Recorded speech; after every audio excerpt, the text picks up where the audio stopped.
ಓಂ ಶಾಂತಿ. ಇಂದಿನ ಮುರಳಿ ದಿನಾಂಕ 16 ಜುಲೈ 2026. मुरली महावाक्यಗಳು. मीठे बच्चे, यह पुरुषोत्तम बनने का संगम युग है. इसमें कोई भी पाप कर्म नहीं करना है. ಮಧುರ ಮಕ್ಕಳೇ, ಇದು ಪುರುಷೋತ್ತಮರಾಗುವ ಸಂಗಮ ಯುಗವಾಗಿದೆ. ಇದರಲ್ಲಿ ಯಾವುದೇ ಪಾಪ ಕರ್ಮಗಳನ್ನ ಮಾಡಬೇಡ್ರಿ. ಪುರುಷೋತ್ತಮರಾಗೋದು ಅಂದ್ರೆ ಪುರುಷ ಅರ್ಥಾತ್ ಆತ್ಮ ಉತ್ತಮನಾಗುವಂತಹ ಸಂಗಮ ಯುಗ ವೇಳ ಆಗಿದೆ. ಪುರುಷ ಉತ್ತಮನಾಗೋದು ಅಂದ್ರೆ ಪುರುಷ ಆತ್ಮ ಇಲ್ಲಿವರೆಗೆ ತನ್ನಗೆ ಸಿಕ್ಕಿರುವ ರೋಲ್ನಲ್ಲಿ ಮುಳುಗಿ, ಆ ರೋಲ್ನ ಭಾನದಲ್ಲಿ ಮುಳುಗಿ ಪಾತ್ರ ಅಭಿನಯ ಮಾಡೋದಿತ್ತು. ಈಗ ಅಭಿನಯ ಮಾಡ್ತಾ ಇದ್ರೂ ಕೂಡ ರೋಲ್ನ ಭಾನದಿಂದ ಪರೆ ತನ್ನ ಆತ್ಮದ ಸತ್ಯದಲ್ಲಿ ಸ್ಥಿತವಾಗಿ ಜಾಗೃತಿಯಲ್ಲಿ ಇದ್ದುಕೊಂಡು ಪಾತ್ರ ಅಭಿನಯ ಮಾಡೋದೇ ಪುರುಷೋತ್ತಮರಾಗೋದು. ಇದು ಪುರುಷೋತ್ತಮರಾಗುವ ಸಮಯ ಇದೆ ಅಂತಂದ್ಮೇಲೆ ಈ ಸಮಯದೊಳಗ ತಮ್ಮಿಂದ ಯಾವುದೇ ಪಾಪಕರ್ಮಗಳಾಗಬಾರ್ದು.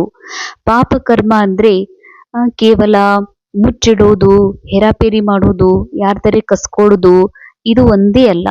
ಇದು ಕೂಡ ಪಾಪ ಆಗಿದ್ರು ಕೂಡ ಇದಕ್ಕಿಂತಲೂ ಸೂಕ್ಷ್ಮ ಪಾಪ ಆಗಿದೆ.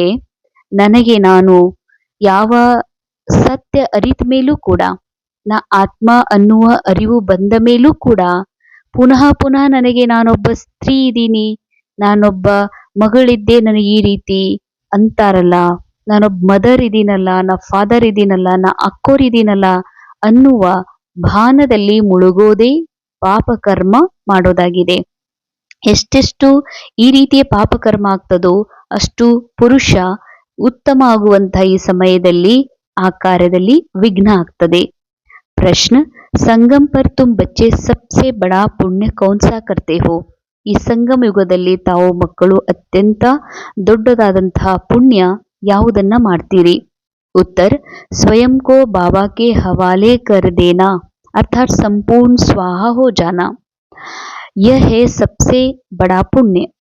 ಸ್ವಯಂ ಸಂಗಮ ಯುಗದಲ್ಲಿ ತಾವು ಅತ್ಯಂತ ದೊಡ್ಡದಾದಂತಹ ಪುಣ್ಯ ಯಾವುದು ಮಾಡ್ತೀರಿ ಅಂತಂದ್ರೆ ಸ್ವಯಂ ತಮಗ್ ತಾವು. ಸ್ವಯಂ ಅಂದ್ರೆ ಇಲ್ಲಿ ತಮ್ಮ ಶರೀರ, ಪಾತ್ರ, ಸ್ಟೋರಿ, ಭಾವನಾ ಏನೆಲ್ಲ ಸಿಕ್ಕಿದೆ ಅದೆಲ್ಲವನ್ನ ತಂದೆಗೆ ಅರ್ಪಣೆ ಮಾಡಿಬಿಡೋದು, ಅರ್ಪಿಸಿ ಬಿಡೋದು. ಅರ್ಪಿಸೋದು ಅಂತಂದ್ರೆ ಇದು ನಂದಲ್ಲ ಅಂತ. ಇದು ನಂದ ಅಲ್ಲ ಅನ್ನೋದು ಅಂತಂದ್ರೆ ಇದು ಸತ್ಯ ಅಲ್ಲ, ಇದು ಕೇವಲ ನಾಟಕದ ಮಾತುಗಳು. ಸಂಪೂರ್ಣ ಸ್ವಾಹ ಆಗ್ರಿ, ಇದೇ ಅತ್ಯಂತ ದೊಡ್ಡ ಪುಣ್ಯ. ಈ ಪುಣ್ಯದ ಕಾರ್ಯ ನಡೀತಾ ಇದೆ, ನಾನು ನನಗೆ ಸಮರ್ಪಿತಗೊಂಡಿದ್ದೀನಿ ಅಂತ ಅನ್ಲಿಕ್ಕೆ ಪ್ರೂಫ್ ಏನು ಅಂತಂದ್ರೆ, ನಾನು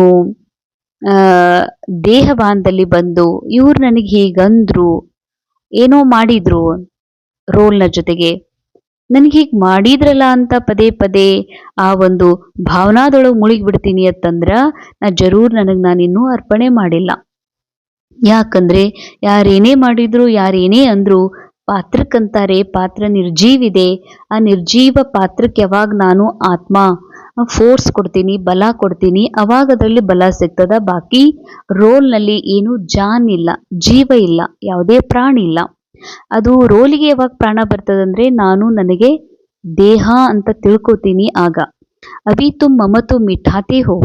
ಈ ಒಂದು ಶರೀರ, ಪಾತ್ರ ಏನ್ ಸಿಕ್ಕಿದೆ ಇದ್ರ ಮೇಲಿನ ಮೋಹವನ್ನ ತೆಗಿತಾ ಇದ್ದೀರಿ. ಬಾಲ್ ಬಚ್ಚೆ ಘರ್ ಭಾರ್ ಸಬ್ಕೋ ಭೂಲ್ತೆ ಹೋ, ಯಹಿ ತುಮಾರ ವ್ರತ ಹೇ. ಈಗ ಎಲ್ಲದರ ಮೇಲಿನ ಮೋಹ ತೆಗೆಯೋದಾಗ್ಲಿ, ನನ್ನ ಹೆಸರಿಗಂದ್ರು, ನನಗಂದ್ರು, ನನಗೆ ಮಾಡಿದ್ರು ಅನ್ನೋದಾಗ್ಲಿ, ಮೋಹ ತೆಗೆಯೋದಾಗ್ಲಿ, ನನ್ನ ಮಕ್ಕಳು, ನನ್ನ ಮೊಮ್ಮಕ್ಕಳು, ನನ್ನ ಮನೆ, ನನ್ನ ಸಂಸಾರ, ಇದೆಲ್ಲವನ್ನ ಮರೆಯೋದೇ ವ್ರತ ಆಗಿದೆ. ಆಪ್ ಮುಯೇ ಮರ್ ಗಯಿ ದುನಿಯಾ. ತಾವು ದೇಹ ಬಿಟ್ಟ ಮೇಲೆ ಈ ಜಗತ್ತು ನಿಮಗಾಗಿ ಸತ್ತೇ ಹೋದಂತೆ. ಅಂದಮೇಲೆ ಸತ್ತು ಹೋದ ಮೇಲೆ, ಸಮಾಪ್ತಿ ಆದ ಮೇಲೆ, ದೇಹ ಬಿಟ್ಟ ಮೇಲೆ ಈ ಜಗತ್ತನ್ನ ಮರೆಯೋದಲ್ಲ.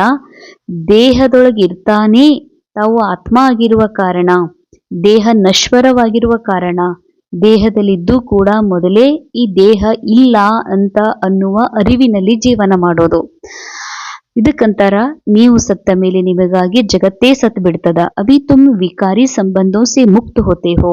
ಈಗ ಸಂಬಂಧಗಳಲ್ಲಿ ಬರ್ತೀವಿ. ಕಾಲಚಕ್ರದಲ್ಲಿ ಸಂಬಂಧ ಇಲ್ಲದೆ ನಾವು ಆಕ್ಟಿಂಗ್ ಮಾಡಕ್ ಸಾಧ್ಯನೇ ಇಲ್ಲ.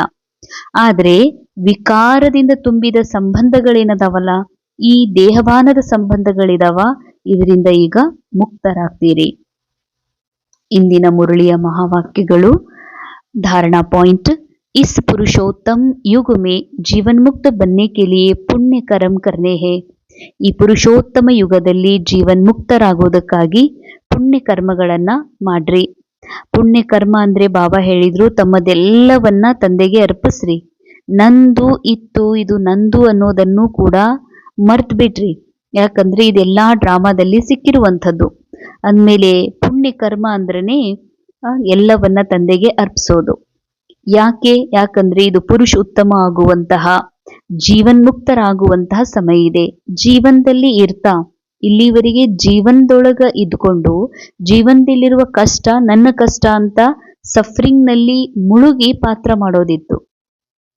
ಈಗ ಜೀವನ್ ಮುಕ್ತಿ ಅಂದ್ರೆ ಜೀವನದಲ್ಲಿ ಇರ್ತಾ, ಜೀವನದಲ್ಲಿ ಏನು ದುಃಖ ಇದೆ, ಕಷ್ಟ ಇದೆ, ಅದನ್ನ ಕೇವಲ ನಾನು ಸಾಕ್ಷಿಯಾಗಿ ನೋಡ್ತೀನಿ ಅಂದ್ಮೇಲೆ ಇದಕ್ಕಂತಾರೆ ಜೀವನ್ ಮುಕ್ತಿ.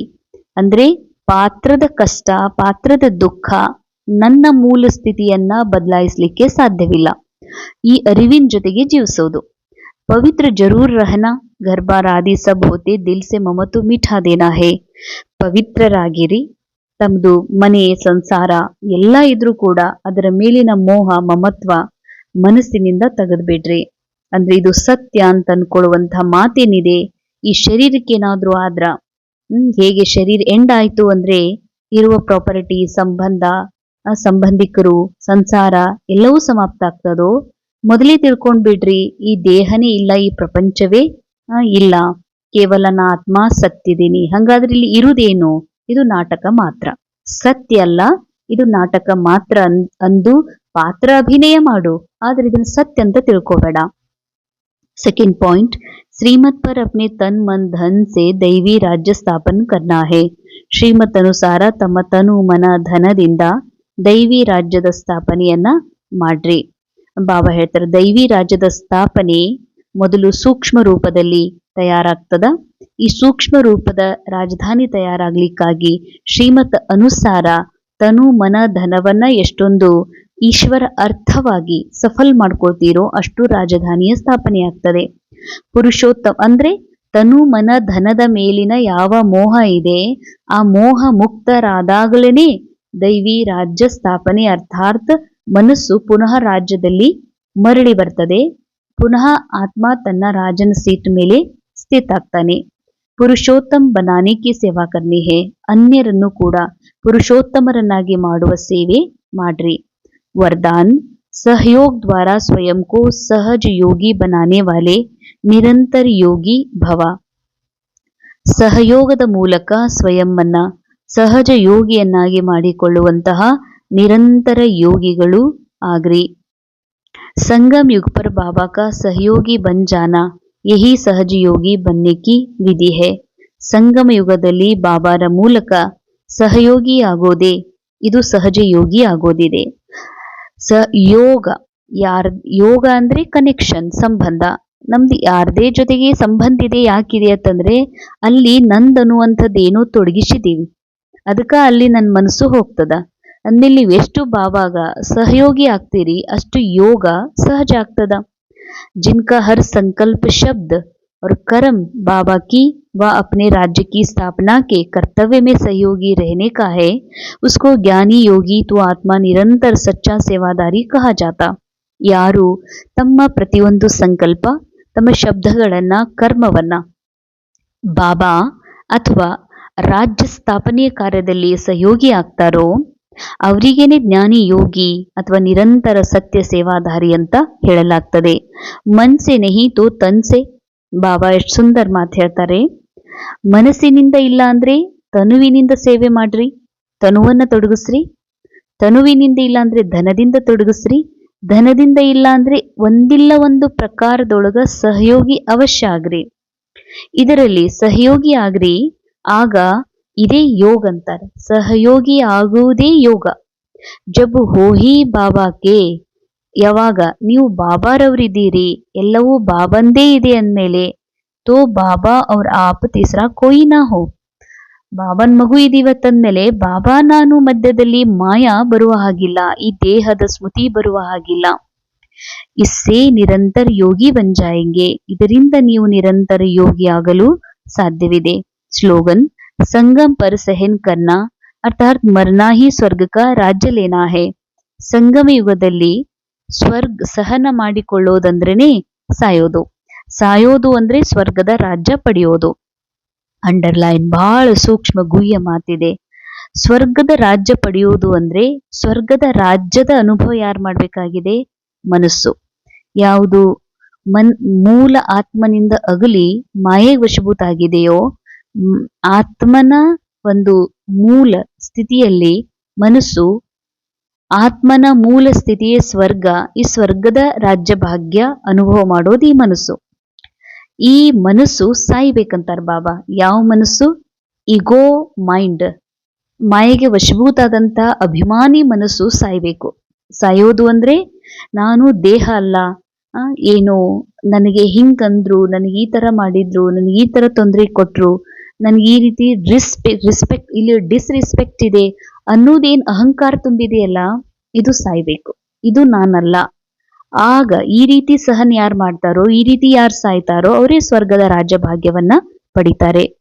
ಅವ್ಯಕ್ತ ಇಶಾರೆ ಜ್ವಾಲಾ ಸ್ವರೂಪ್ ಸ್ಥಿತಿ ಮೇ ರಹಕರ್ ಶಕ್ತಿಶಾಲಿ ನೆನಪಿನ ಅನುಭವ ಮಾಡ್ರಿ.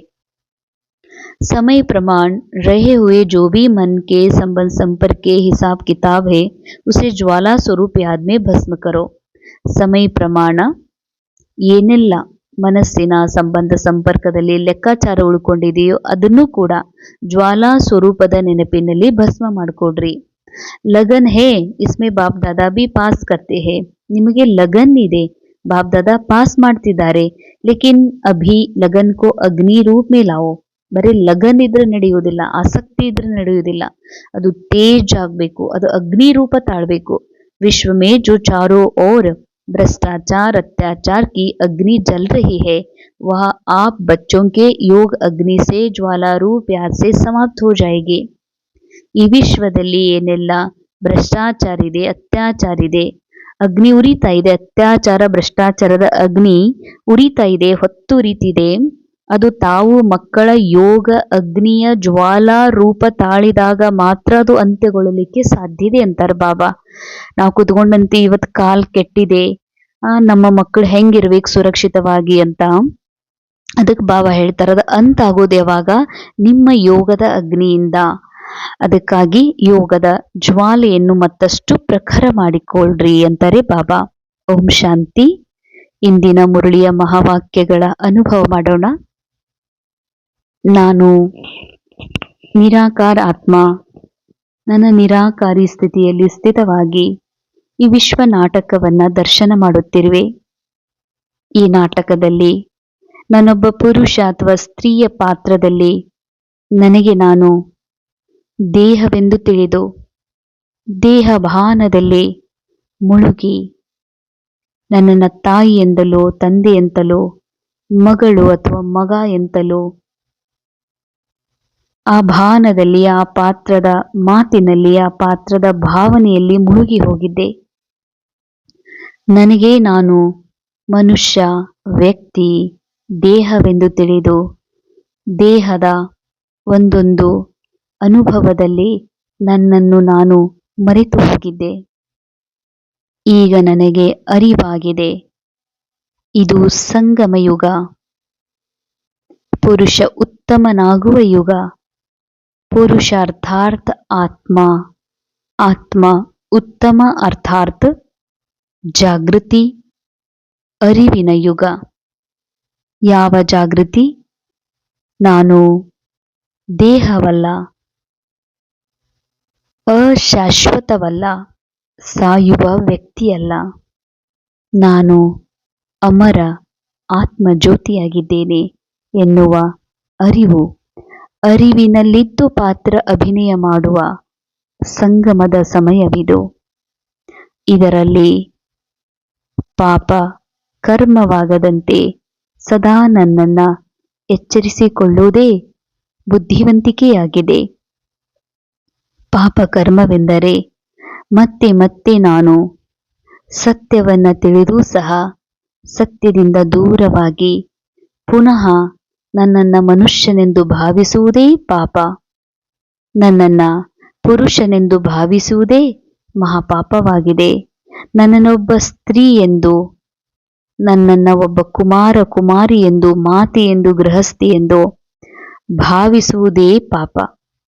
ಇದೆಲ್ಲವೂ ಪಾತ್ರ, ಈ ಪಾತ್ರದೊಳಗಿನ ಸಂಬಂಧ, ಇವೆಲ್ಲವುಗಳಿಂದ ಪರಿಯಾದ ನಿರಾಕಾರ ಆತ್ಮ ನಾನು ಅಶರೀರಿ ಅಮರ ಆತ್ಮ ಈ ದೇಹದ ವಸ್ತ್ರದ ಮೂಲಕ ನನ್ನ ಅಭಿನಯ ಮಾಡುತ್ತಿರುವೆನೆಂಬ ಅರಿವೇ ಪುರುಷೋತ್ತಮನಾಗುವ ಕಲಾ ಆಗಿದೆ.